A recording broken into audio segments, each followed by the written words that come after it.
Assalamualaikum warahmatullahi wabarakatuh. Waalaikumsalam warahmatullahi wabarakatuh.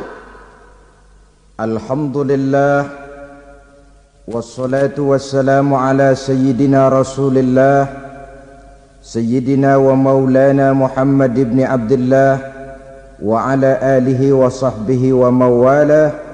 La haula wa la quwwata illa billah, amma ba'du. Bapak-bapak, ibu-ibu, saudara-saudara kaum muslimin rahimakumullah.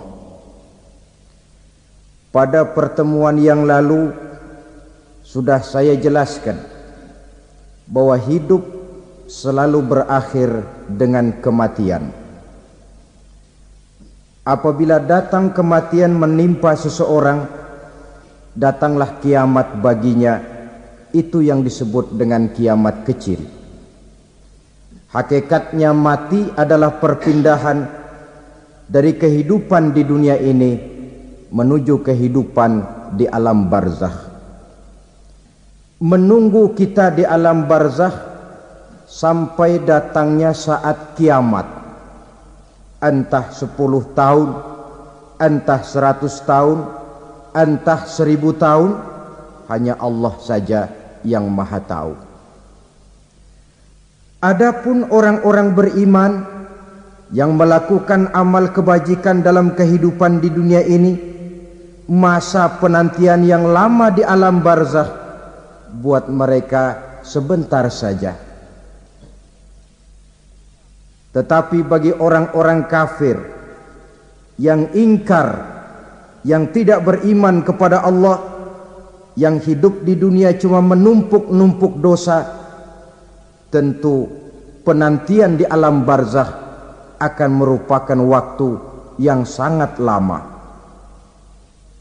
Bukankah dalam kehidupan kita waktu itu memang relatif? Contoh misalnya, bagi pemuda-pemudi yang sedang duduk asyik memadu cinta, waktu 4-5 jam saja rasanya cuma 4-5 menit. Tenggelam oleh keasikan. Tapi buat orang yang berbaring di rumah sakit, meratap di balik-balik apa itu tembok derita kata lagu, di balik dinding-dinding penjara, sehari bagai seminggu, seminggu rasa sebulan, sebulan boleh jadi rasa setahun. Penantian yang sangat lama. Kapan kiamat itu akan datang? Ini rahasia Allah. Jangankan kita yang orang awam, baginda Nabi sendiri tidak diberitahu oleh Allah kapan kiamat itu akan terjadi. Tetapi sungguh pun demikian, banyak hadis-hadis yang menjelaskan ciri atau tanda-tanda datangnya kiamat. Nah, kalau sudah bicara soal tanda kiamat itu ada 2. Pertama yang disebut alamatus sughra, tanda-tanda kecil. Ini waktunya masih ada tenggang. Ada yang dinamakan alamatul kubra, tanda-tanda besar. Artinya kiamat sudah diambang pintu. Apa tanda-tanda kecil dari datangnya hari kiamat itu? Misalnya kata Nabi, apabila ilmu sudah diangkat oleh Allah, artinya apabila ulama sudah banyak wafat, minat orang belajar agama berkurang, lalu kebodohan nampak merajalela di mana-mana, zina dikerjakan secara terbuka, minuman-minuman keras jadi kebanggaan, itu termasuk di antara tanda-tanda kecil terjadinya hari kiamat. Apalagi misalnya iza waladatil ammatu rabbataha, apabila budak sudah melahirkan tuan. Apa maksudnya? Ada yang mentafsirkan apabila anak sudah bisa membudaki orang tuanya. Orang tua yang melahirkan dia, yang membesarkan dia, demi setelah si anak besar jadi orang berpangkat, bertitel, berharta, berkedudukan, jadilah orang tua itu budaknya. Sehingga sering dibilang kalau orang tua kaya, anak jadi raja. Tapi kalau anak yang kaya, orang tua sering jadi budak. Apalagi munculnya fitnah yang bergelombang, timbul perang antara dua bangsa yang besar, waktu berjalan terasa sangat pendek sekali. Itu merupakan tanda di antara tanda-tanda kiamat. Termasuk di dalamnya sulit membedakan mana laki, mana perempuan. Kan kalau tanda-tanda kayak begini sekarang sudah banyak kita lihat kan? Ulama banyak wafat, penggantinya sulit. Zina dikerjakan berterang-terangan, minuman keras jadi kebanggaan. Banyak anak membudaki orang tuanya, sulit membedakan mana laki mana perempuan. Kadang-kadang dari belakang kita lihat perempuan bener, begitu kita colek nengok jenggotan.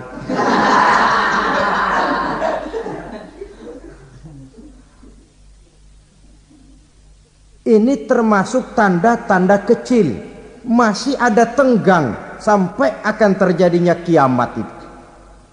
Nah, yang dimaksud dengan tanda-tanda besar, ini tanda besar artinya kiamat sudah di ambang pintu.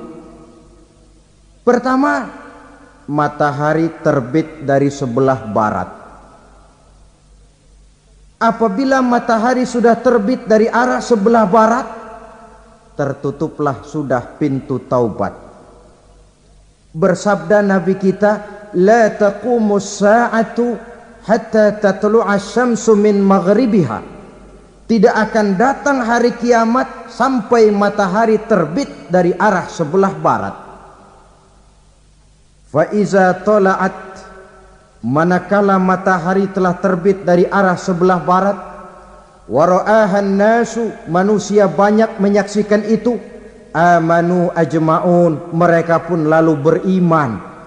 Yang tadinya kafir, yang tadinya ingkar, yang tadinya membangkang, setelah melihat matahari terbit dari sebelah barat, buru-buru beriman, berlomba-lomba mengucap dua kalimat syahadat. Tapi apa yang terjadi? Kata Nabi, wadzalika hina la yanfa'u nafsan imanuha lam takun amanat min qabl. Hari itu adalah hari yang iman sudah tidak berguna lagi bagi seseorang apabila sebelumnya memang dia tidak pernah beriman. Au kasabat fi imaniha khaira, atau beriman tetapi tidak pernah melakukan kebajikan di dalam keimanannya itu. Hari yang sudah kasib, hari yang sudah terlambat, beriman tidak akan ada gunanya lagi. Ini pelajaran buat kita. Sebelum sang surya terbit dari sebelah barat, sebelum nafas sampai di tenggorokan, artinya pintu taubat masih terbuka. Kalau dua hal itu sudah terwujud, nafas sudah sampai di kerongkongan atau matahari sudah terbit dari arah sebelah barat, tertutuplah sudah pintu taubat. Tak ada lagi gunanya pangkat, jabatan, harta, bahkan beriman pun dalam suasana macam itu too late, kata orang Kulon. Sudah terlambat. Matahari terbit dari arah sebelah barat, itu tanda besar, artinya kiamat sudah di ambang pintu. Lalu apalagi tanda besar? Munculnya Dajjal. Dajjal artinya pendusta-pendusta yang menyesatkan manusia. Ada dua macam Dajjal, saudara. Ada Dajjal kecil, ini Dajjal kelas teri. Kalau ini sejak zaman Rasulullah sudah ada itu. Tiap zaman ada. Di zaman Rasulullah misalnya ada yang bernama Aswad al-Unsi dari Yaman, ada yang namanya Musailamah Al-Kazzab dari Yamamah, ada yang namanya Ibnu Sayyad dari Madinah.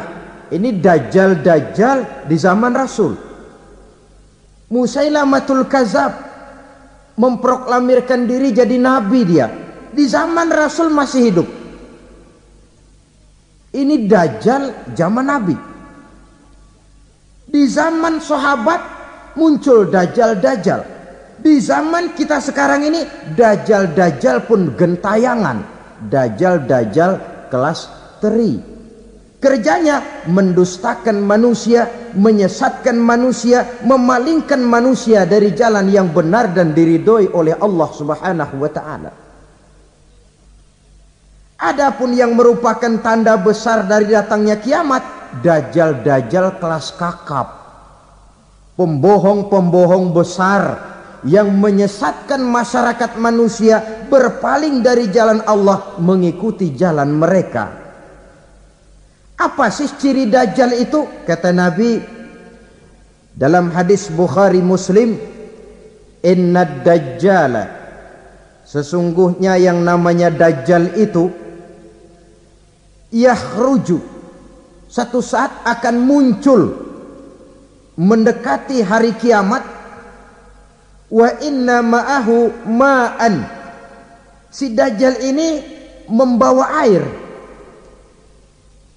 wa naran, dan juga membawa api. Dua simbol.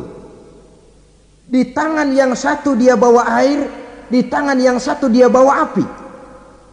Wa ammal ladzi yarahu an-nasu ma'an fanarun, adapun yang orang banyak lihat air, hakikatnya adalah api. Yang dilihat api, hakikatnya adalah air. Oleh sebab itu, kalau api yang ditawarkan, ambillah air. Kalau air yang ditawarkan, pilihlah api. Maksudnya apa ini? Ini bahasa simbol, saudara-saudara. Dajjal bicaranya seolah-olah untuk kepentingan manusia, menawarkan surga. Surga yang dia tawarkan hakikatnya neraka. Hai manusia, kalau kau mau bahagia, jangan dekat-dekat dengan agama. Solat itu tidak efektif dan efisien, tidak produktif dari segi ekonomi itu. Menghadiri majelis taklim cuma buang-buang waktu. Tahajud, tasbih, tahlil, baca Quran, apa itu? Pekerjaan mubazir saja. Hidup ini cuma sekali, masa yang cuma sekali, manfaatkan dengan sebaik-baiknya. Mumpung, dibawanya sifat mumpung tetapi dalam pengertian yang sangat negatif. Bicaranya seolah-olah untuk kepentingan manusia, tetapi sebenarnya menjerumuskan manusia. Menawarkan air tapi sebenarnya api, menawarkan api tapi hakikatnya air. Buat apa kamu sholat? Buat apa kamu bayar zakat? Buat apa kamu puasa? Surga yang dicanangkan dajjal hakikatnya neraka. Neraka yang digambarkan dajjal pada dasarnya adalah surga. Jadi memutarbalikkan fakta itu kerjaan dajjal. Yang hak jadi batil, yang batil dibilang hak, yang benar jadi salah, yang salah malah jadi benar. Tuntunan disuruh jadi tontonan, tontonan malah menjadi tuntunan. Itu pekerjaan dajjal profesinya. Zamannya Nabi Adam, dajjalnya kan iblis. Betul? Betul. Apa sih rayuan iblis itu? Allah setelah menciptakan Nabi Adam kan bilang, Adam, kau dan istrimu Hawa tinggal di surga ini. Seluruh fasilitas yang ada di surga persilahkan kau nikmati.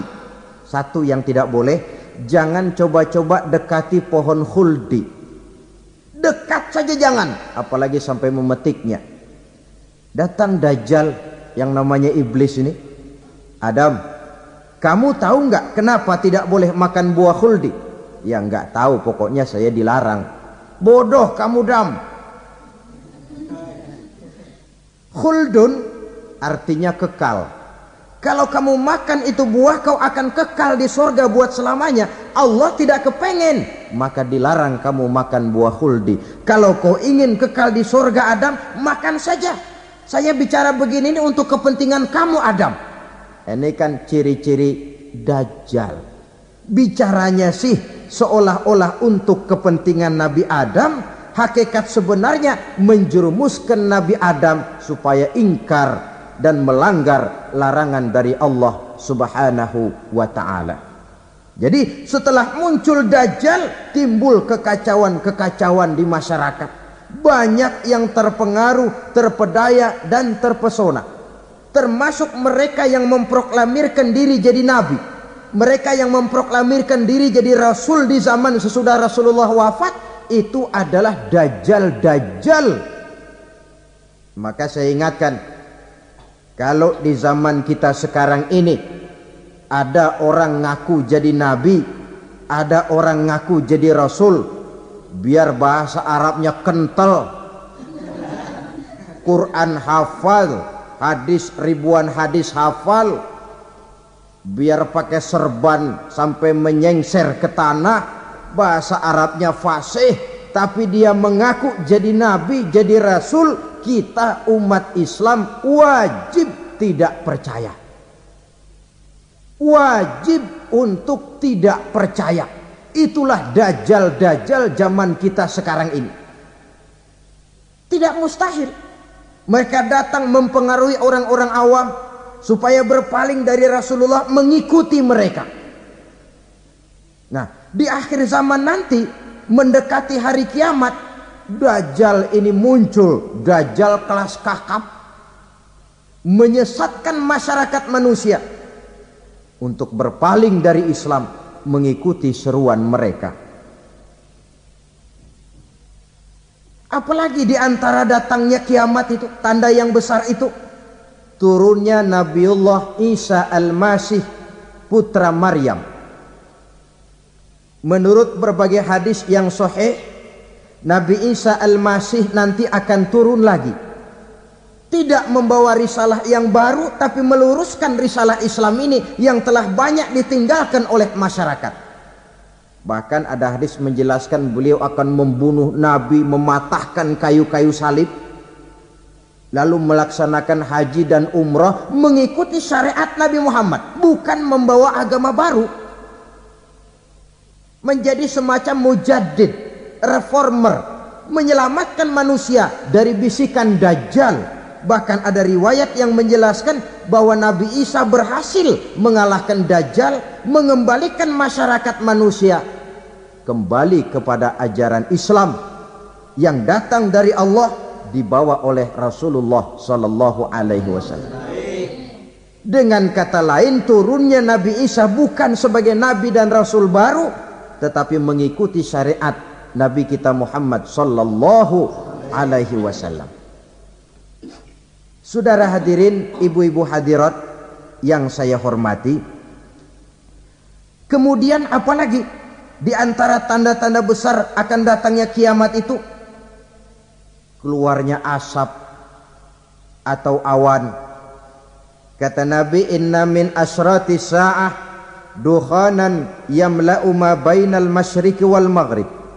Di antara tanda-tanda kiamat, munculnya awan atau asap yang memenuhi antara langit dan bumi. Ini pun diperkuat dalam surah Ad-Dukhan ayat 10. Fartaqib yauma ta'tis sama bidukhanim mubin fayughshan nas hadza azabun alim. Bagi orang-orang yang beriman, mereka biasa-biasa saja. Tapi bagi orang kufur, datangnya asap dan awan ini merupakan azab yang kelewat pedih. Barangkali sedikit mendekati gambaran tentang azab yang pedih ini, saya ingatkan alam pikiran kita kepada peristiwa yang belum lama terjadi.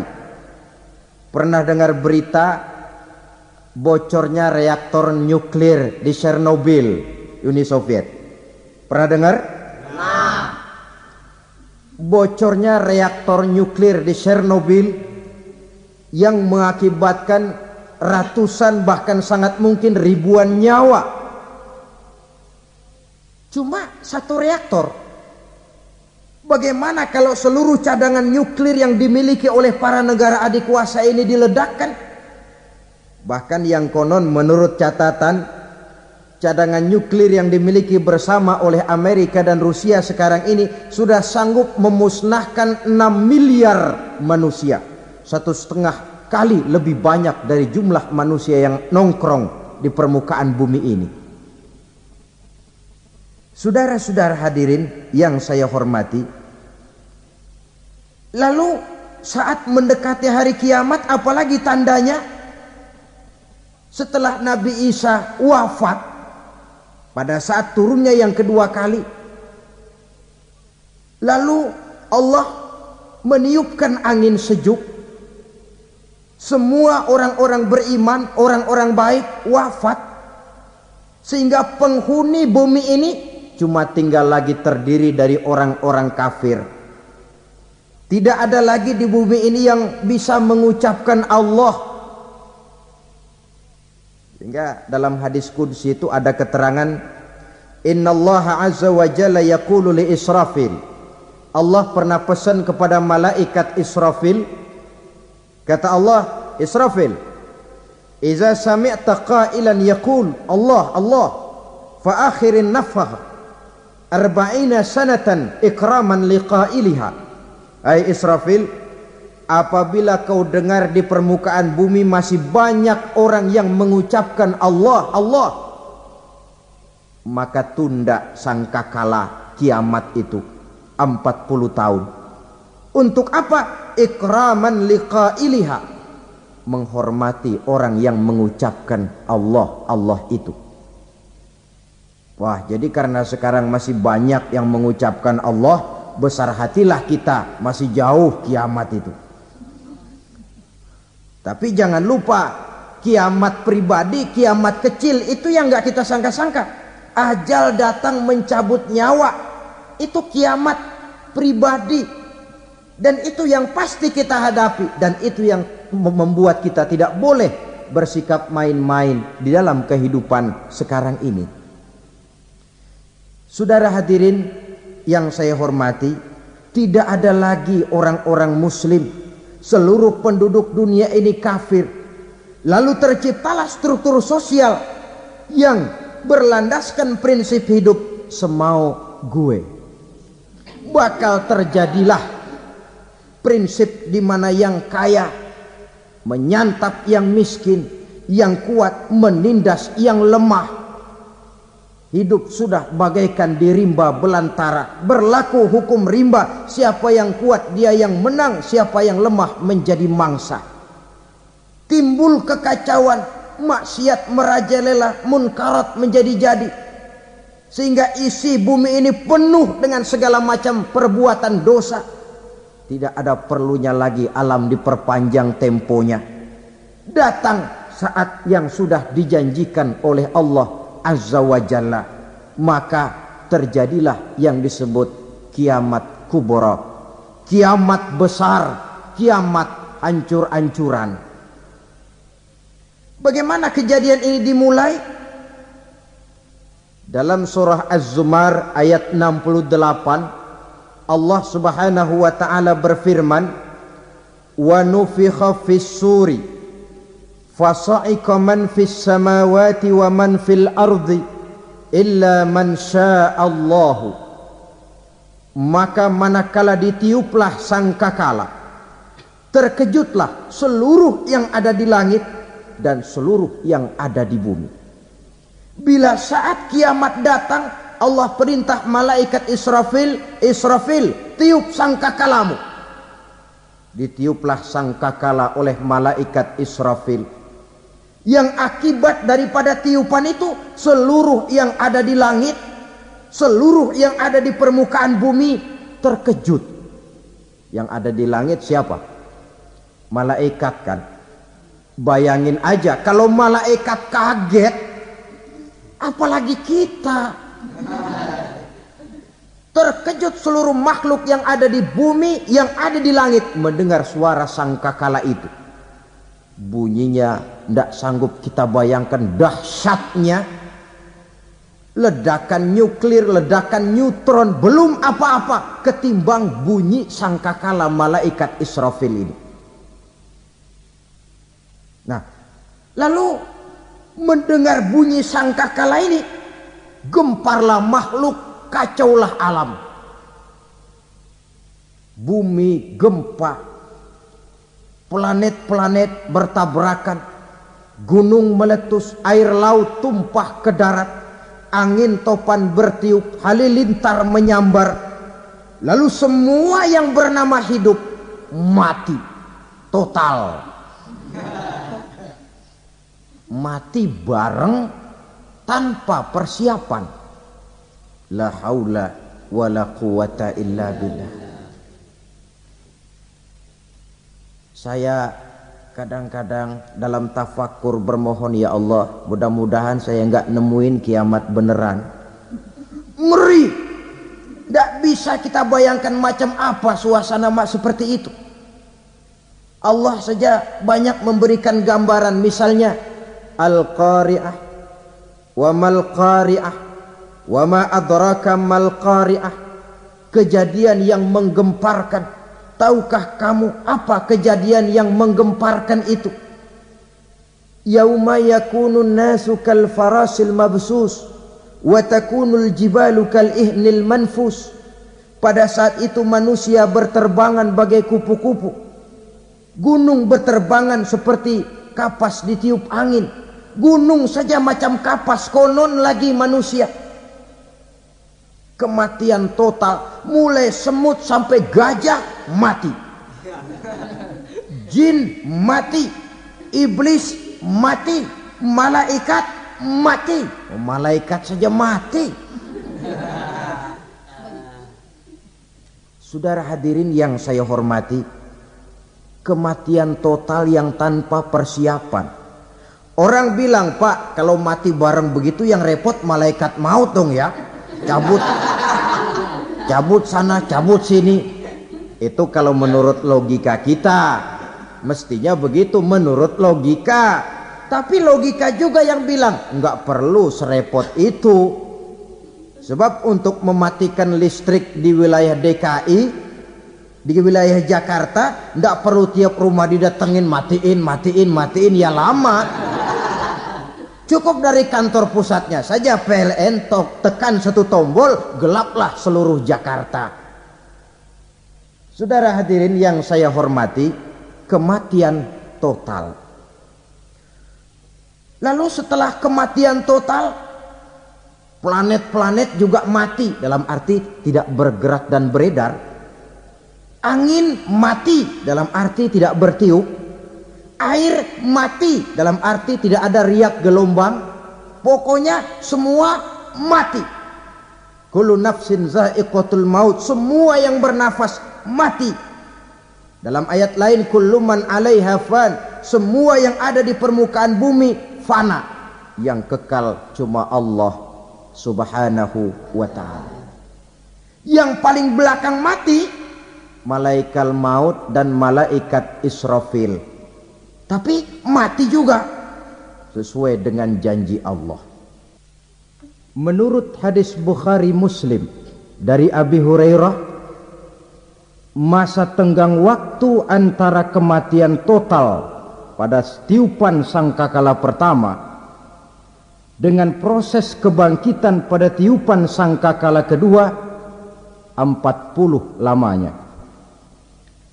Tidak dijelaskan oleh Abi Hurairah 40 jam, apa 40 hari, apa 40 tahun. Hadis-hadis cuma menyebutkan 40 saja. Sunyi alam, yang tinggal cuma Allah saja lagi. Ketika itu Allah berseru-seru, katanya, limanil mulkul yauma, siapa para penguasa hari ini? Mana itu raja-raja dan penguasa yang dulu mengaku jadi Tuhan? Fir'aun, mana Fir'aun sekarang? Yang dulu jadi raja, merasa berhasil, sombong, lalu tidak mau turun-turun dari kekuasaannya. sampai kepada puncak kekurang ajarannya mengangkat diri jadi Tuhan. Mana itu Fir'aun? Namrus, mana sekarang Namrus? La ilaha illa ana, ternyata tidak ada Tuhan lain selain daripada aku, kata Allah. Proses kemudian, saudara-saudara, turunlah hujan dari langit. 40 lamanya hujan itu. Tidak jelas juga 40 jam apa 40 hari. Setelah air turun membasahi, datanglah tiupan sangkakala yang kedua. Semua yang bernama mati bangkit dari kuburnya masing-masing. Ini yang disebut Yaumul Ba'thi, hari kebangkitan. Allahu Akbar. Pada saat kita bangkit dari kubur kita masing-masing, kumpul di padang mahsyar namanya. Bayangin aja, saya sendiri nggak sanggup bayangin. Manusia sejak zaman Adam sampai zaman kiamat kumpul bareng di tempat sama. Berapa banyaknya itu?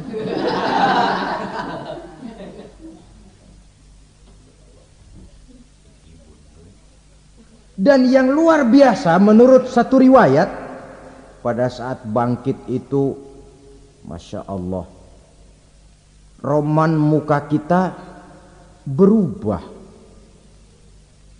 disesuaikan dengan amalan kita waktu di dunia ini. Barang siapa yang waktu di dunia amalannya itu amalan tikus, di akhirat nanti dia bangkit dari kubur, mukanya seperti muka tikus. Gagah betul badannya, tapi mukanya seperti tikus. Kenapa? Amalannya waktu di dunia seperti amalan tikus. Apa amalan tikus itu? Suka ngegeragoti barang yang sudah disimpan rapi-rapi. Orang sudah simpan uang rapi-rapi, simpan perhiasan rapi-rapi, digeragoti oleh tikus. Maling-maling, pencoleng-pencoleng, koruptor-koruptor, itu nanti di akhirat nanti kita lihat mukanya seperti muka tikus. Oh, ini waktu di dunia suka nyolong, mukanya seperti muka tikus. Barang siapa yang waktu di dunia ini amalannya itu amalan macan, dia akan bangkit nanti mukanya seperti muka macan. Apa amalan macan? Macan itu amalannya menang-menangan. Orang yang mau menang saja, nggak mau mengalah. Coba lihat di hutan. Kenal hutan nggak? Di hutan, raja hutan di mana-mana pasti macan. Betul kan? Betul. Padahal hutan belum pernah bikin pemilihan umum. Tapi macan tidak peduli ada pemilihan umum apa tidak, pokok saya raja. Sebab apa? Macan jadi raja itu bukan karena benar, tapi karena kuat jadi raja. Setelah dia jadi raja, rakyat hutan yang mesti dilindungi malah dimakan oleh raja macan. Kambing rakyat hutan dimakan oleh macan. Ayam rakyat hutan dimakan oleh macan. Itu nanti kita lihat di akhirat itu mukanya seperti muka macan, gagah betul. Lalu barang siapa yang di dunia ini amalannya itu seperti amalan anjing, nanti dia punya muka seperti muka anjing. Apa amalan anjing? Pertama, anjing itu kalau disuruh jaga rumah, dia tidak bisa membedakan mana maling, mana tamu. Biar yang datang maling, kalau bawa tulang, anjing kalem. Yang kedua, anjing itu akan setia kepada siapa saja yang memberinya roti. Siapa yang memberinya roti, itulah majikannya. Apa kata majikannya pasti dia laksanakan. Soal benar atau salah dia tidak peduli. Setelah anjing dapat roti, dia tidak punya pilihan lain kecuali bilang, abdi mah kumaha juragan wae ayeuna mah.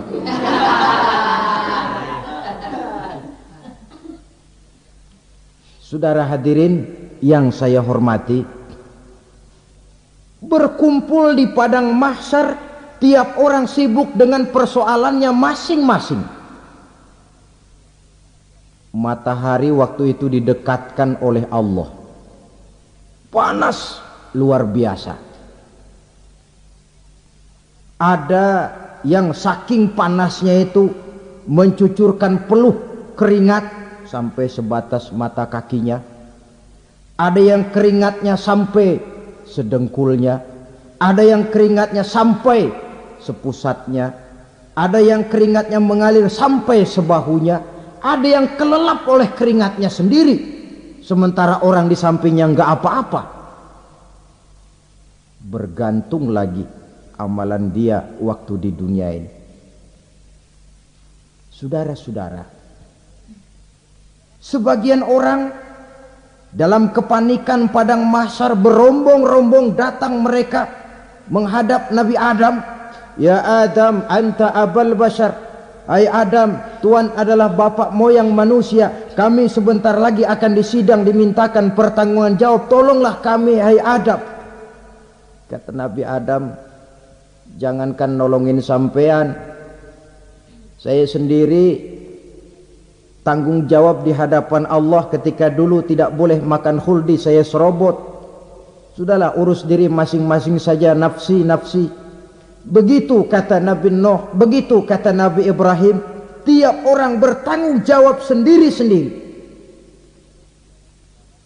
Ketika itulah saudara-saudara, nikmatnya menjadi umat Nabi besar Muhammad sallallahu alaihi wasallam. Sebab apa? Walaupun menurut abjad kita ini umat paling belakang, kan paling belakang kita ini toh, karena Nabi Muhammad adalah Nabi akhir, tapi akan dihisap lebih dulu, lewat di atas sirat lebih dulu, masuk surga lebih dahulu ketimbang umat-umat belakangan. Ketika Rasul mendekati ajal, beliau tanyakan itu kepada malaikat Jibril. Malaikat Jibril berkata, Muhammad jangan khawatir, Allah sudah berjanji, inni haramtul jannata ala sairil anbiya hatta tadkhulaha anta, wa haramtuha ala sairil umami hatta tadkhulaha ummatuka. Surga aku haramkan buat seluruh nabi kecuali kalau engkau Muhammad sudah masuk ke dalamnya, dan surga aku haramkan buat seluruh umat kecuali kalau umatmu Muhammad sudah masuk ke dalamnya. Logikanya, walaupun menurut abjad kita umat paling belakang, bakal dihisap paling dulu, lewat di atas sirat paling dulu, masuk surga paling dulu, kalau mampir ke neraka juga paling dulu. Ya resiko. Jangan mau enaknya aja paling dulu. Saudara hadirin yang saya hormati, setelah masa kebangkitan itu jangan dikira begitu bangkit langsung diperiksa. Masih menunggu menanti ribuan tahun perhitungan padang mahsyar untuk sampai kepada proses yang disebut yaumul hisab, hari perhitungan. Seorang demi seorang bakal dipanggil. Bayangkan saja, kita se-RT saja di absen, kadang-kadang perlu waktu lama.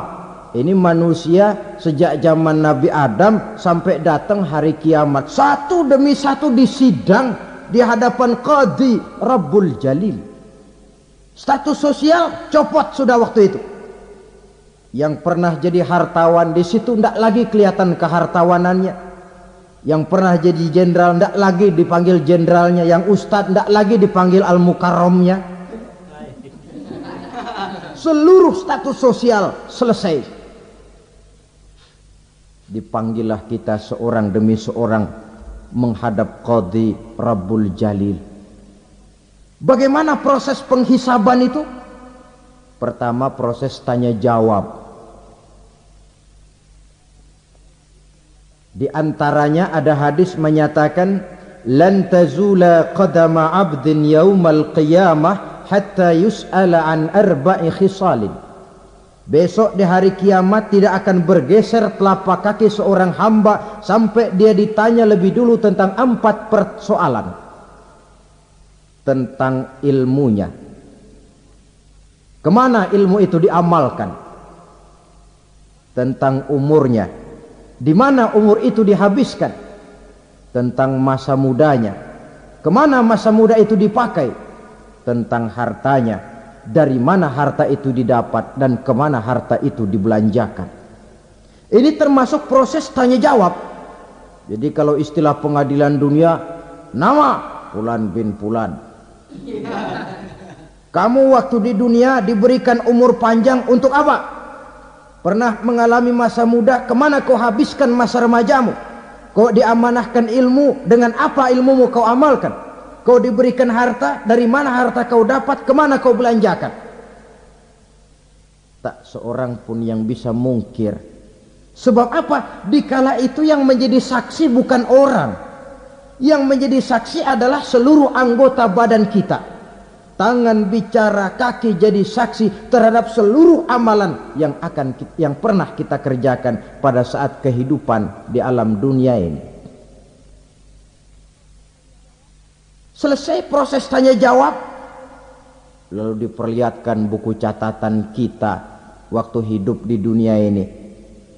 Jangan lupa Allah itu menyiapkan 2 superkomputer kepada kita. Sebelah ditempelin sebelah kanan, yang sebelah tempelin di sebelah kiri. Komputer itu namanya Raqib dan Atid. 2 malaikat yang apabila baik kita lakukan, refleks saja akan menulis kebajikan kita. Jahat kita kerjakan, akan tertulis. Catatan itu nanti diperlihatkan kepada kita. Waduh, alangkah malunya pada saat diperlihatkan catatan kita, buku rapot kita merah melulu. Barangkali diperiksa sambil diomelin, brengsek lo. Buku merah melulu begini bagaimana waktu hidup di dunia? Tidak cukup diperlihatkan buku catatan kehidupan, rekaman kehidupan.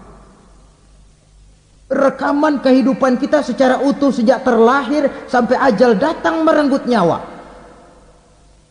Barangkali mirip dengan video sekarang ini, di mana terekam dengan baik seluruh kegiatan kita sejak yang sekecil-kecilnya sampai kepada yang sebesar-besarnya. Untuk kemudian kita pun menerima balasan. In khairan fa khairun wa in syarran fa syarrun. Kalau baik ya baik balasannya, kalau jahat ya jahat juga balasannya. Catatan-catatan kita diberikan. Kalau banyak kebajikannya diberikan di tangan kanan dengan cara yang halus. Kalau banyak kejahatannya diberikan dari sebelah kiri atau dilempar dari belakang. Itulah sebabnya sejak di dunia ini kita sudah mohon kepada Allah. Ketika berwudu membasuh tangan kanan, apa kita bilang? Allahumma a'tini kitabi biyamini wa hasibni hisaban yasira.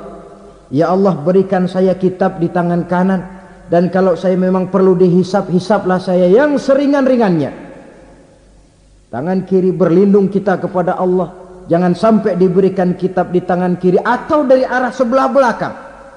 Wa a'udzubika an tu'tiya kitabi bishimali aw min wara'i zuhri, dari arah sebelah belakang. Na'udzubillah min dzalik.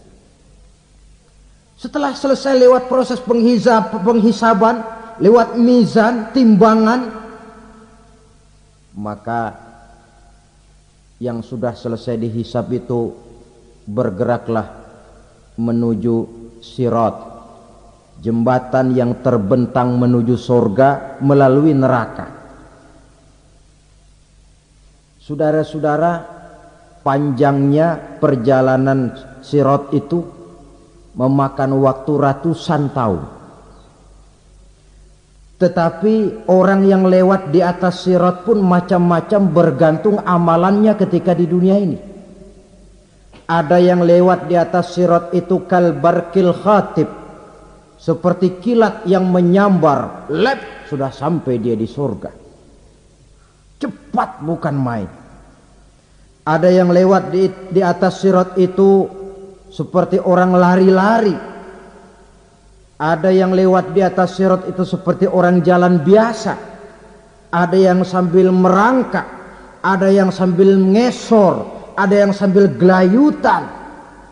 Ada yang selamat sampai ke ujung ke surga, ada yang tergelincir jatuh masuk ke dalam neraka, bergantung amalannya dalam kehidupan di dunia sekarang ini. Tiap kita akan melewati yang namanya sirat ini. Saudara-saudara kaum muslimin yang saya hormati, dengan demikian mereka yang selamat melalui sirat sampai ke terminal akhir surga, mereka yang ketika dihisab ternyata banyak kejahatannya daripada kebaikannya, mereka singgah di dalam neraka. Nah, adapun orang-orang yang beriman menurut ayat Quran dan hadis Nabi itu nanti ada bermacam-macam. Ada orang beriman itu yang dimasukkan surga. Ada orang beriman itu yang dimasukkan ke dalam surga. Ada orang beriman itu yang disebut penduduk surga. Kenapa lain-lain, Pak? Karena waktu di dunia amalannya juga lain-lain. Ada orang beriman yang masuk surga. Ini paling murah tiketnya. Mau masuk surga? Kata Nabi begini, ma min abdin qala la ilaha illallah thumma mata ala dhalik illa dakhalal jannah. Kalau seorang hamba sudah mengucap dua kalimat syahadat, dia yakin dengan kebenaran kalimat itu sampai matinya, orang itu akan masuk surga. Abi Dzar yang waktu itu diajak bicara heran, ya Rasul kok gampang betul? Iya, walaupun orang itu mencuri, iya, walaupun orang itu berzina, iya, biar dia mencuri, biar dia berzina, kalau dia sudah mengucap dua kalimat syahadat, dia yakin dengan kebenaran kalimat itu sampai matinya, itu orang akan masuk surga. Jadi masuk surga cukup dua kalimat syahadat, yakin sampai mati, masuk surga. Itu perkara masuk. Tapi kalau pertanyaannya diterusin, masuknya kapan, Pak? Nah, ini lain lagi urusannya. Sebab ada yang masuknya itu langsung, ada yang mampir dulu. Di sana tempat cuma dua, kalau tidak surga, neraka. Mau ke surga tapi mampir dulu, yang mampirnya jelas di neraka.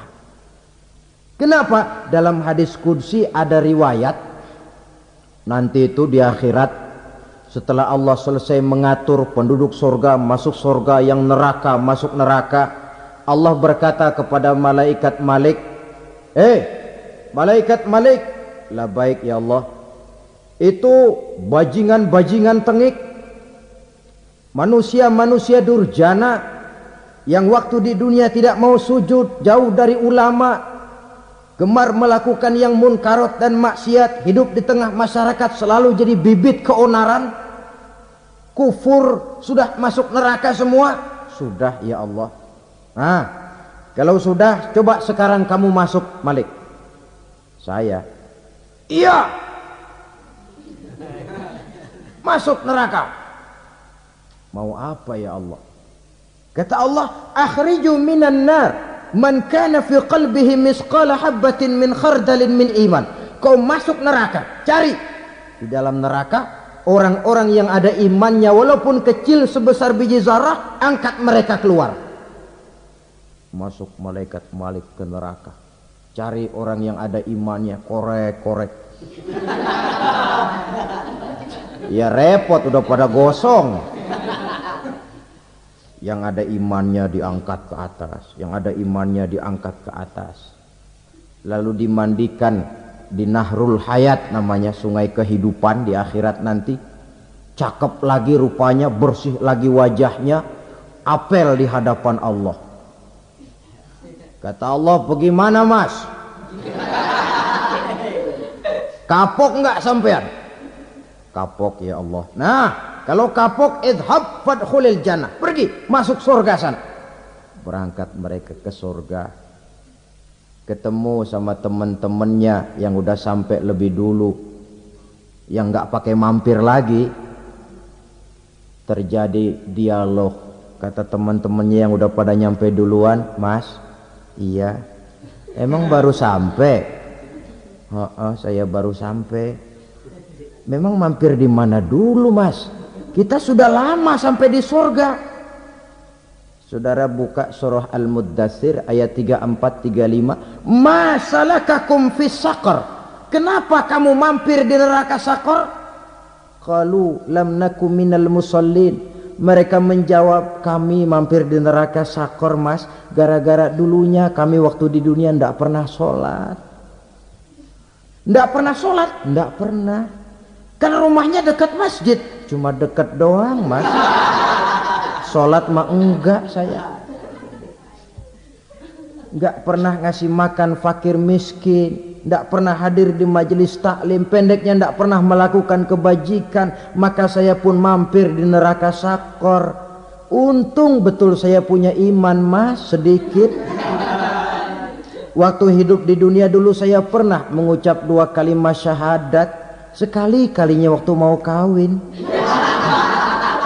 Masya Allah. Untung saja kawin, kalau nggak kawin polos.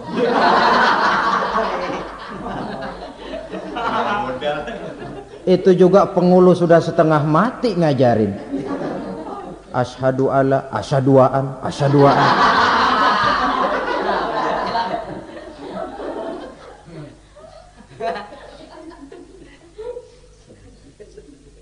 Ini namanya masuk surga, ada mampir dulu. Ada pula orang mukmin itu yang dimasukkan surga. Namanya dimasukkan kan terima beres. Saya masuk ke rumah, jalan sendiri, cari tempat sendiri. Saya dimasukkan ke dalam rumah, terima beres, pokok ada di dalam, itu dimasukkan namanya. Nggak pakai mampir. Tapi tentu tiketnya lebih mahal ketimbang yang pertama tadi. Apa kata Allah? Innal ladzina amanu wa amilus salihat la ukaffiranna anhum sayyi'atihim wa la udkhilannahum jannah. Sesungguhnya orang-orang yang beriman kemudian beramal soleh, kami hapuskan segala dosa dan kesalahannya, kami masukkan mereka ke dalam surga. Lihat ayatnya, Allah yang memasukkan, kita yang dimasukkan. Tidak pakai transit, tidak usah mampir. Cuma tidak cukup syahadat, tidak cukup amanu, tapi diiringi dengan wa amilus salih. Iman, amal. Tidak cukup syahadat, lalu dibuktikan dia sholat, dia zakat, puasa, lalu dia melakukan berbagai macam kebajikan. Ini yang menyebabkan dia tidak pakai mampir di tempat yang bernama Saqar. Lalu ada pula orang mukmin itu yang disebut penduduk sorga. Wah, ini sudah VIP ini. Ashabul jannah, penduduk sorga. Siapa mereka? Kata Allah, innal ladzina amanu summa istaqamu fala khaufun alaihim wala hum yahzanun ulaika ashabul jannah hum fiha khalidun. Sesungguhnya orang-orang yang beriman lalu istiqamah, tetap dalam melaksanakan perintah Allah, tidak goyah, tidak labil tapi stabil, istiqamah, mereka tidak takut dan tidak bersedih hati. Merekalah penduduk surga. Iman, istiqamah. Tidak punya duit, sembayang. Banyak duit, sembayang. Miskin, sembayang. Kaya, tetap sembayang. Istiqamah. Kadang orang kalau susah rajin ke masjid, banyak duitnya ngelihat masjid melengos. Itu yang dibilang waktu miskin hamba Allah, setelah kaya jadi hamba harta. Bergeser, tidak ada nilai istiqomahnya. Saudara-saudara, dengan begitu penduduk neraka itu dua. Ada penduduk permanen, ada penduduk yang semi permanen. Yang semi permanen orang-orang beriman yang mempunyai dosa besar. Mereka masuk ke neraka untuk menerima azab sesuai dengan dosanya. Bila selesai masa azab itu, mereka akan diangkat untuk ditempatkan kembali ke dalam surganya Allah Subhanahu wa ta'ala. Nah, dikala itulah saudara-saudara, ada yang disebut syafaat dari Rasulullah Sallallahu Alaihi Wasallam. Tapi tentu jangan lupa, syafaat ini ibarat kain menambal dia. Kita punya kain bolong-bolong sedikit, syafaat yang menambal. Solat kita ada kurang dikit, sedekah kita ada campur riak dikit, amalan kita ada tidak karena Allah dikit, kita berharap syafaat. Jadi biarlah kain masih bolong-bolong, yang penting punya kain. Tapi kalau kainnya tidak ada, yang ditambal apanya? Sholat tidak, puasa tidak, zakat tidak, berharap syafaat saja, ya, terlalu berlebihan itu. Saudara hadirin yang saya hormati, apabila selesai proses penghisaban, proses penghitungan, maka dikala itulah manusia terbagi dalam dua kelompok besar. Fariqun fil jannah wa fariqun fis sa'ir. Sekelompok orang-orang beruntung yang masuk ke dalam surga, dan sekelompok lagi masuk ke dalam neraka. Akan memakan waktu untuk menceritakan sifat surga dan neraka, tapi insya Allah pada kesempatan pertemuan lain saya sampaikan. Namun sebagai gambaran umum cukuplah saya sampaikan sebuah hadis qudsi. Allah jelaskan, a'dadtu li'ibadiyas salihin ma la aynun ra'at wa la uzunun sami'at wa la khatara fi qalbil bashar. Aku sediakan buat hamba-hambaku yang soleh, yang tidak pernah terlihat oleh mata, tidak pernah terdengar oleh telinga, dan belum pernah terdetik dalam hati manusia. Jadi kenikmatan surga belum pernah dilihat mata, belum pernah didengar telinga, belum pernah terdetik dalam hati. Pedihnya azab neraka belum pernah terlihat mata, belum pernah terdengar telinga, belum pernah terdetik dalam hati. Saudara hadirin yang saya hormati, oleh karena itu sebagai uraian akhir daripada kiamat ini, marilah sama-sama kita memanfaatkan hidup dengan sebaik-baiknya, supaya jangan timbul penyesalan di hari kemudian nanti. Mudah-mudahan kita seluruhnya diselamatkan Allah dari azab neraka dan mendapat surga dan ridhonya. Sekian dan demikianlah pertemuan kita kali ini. Terima kasih banyak atas segala perhatian. Mohon maaf atas segala kekurangan. Usikum wa nafsi bitaqwallah. Wassalamualaikum warahmatullahi wabarakatuh.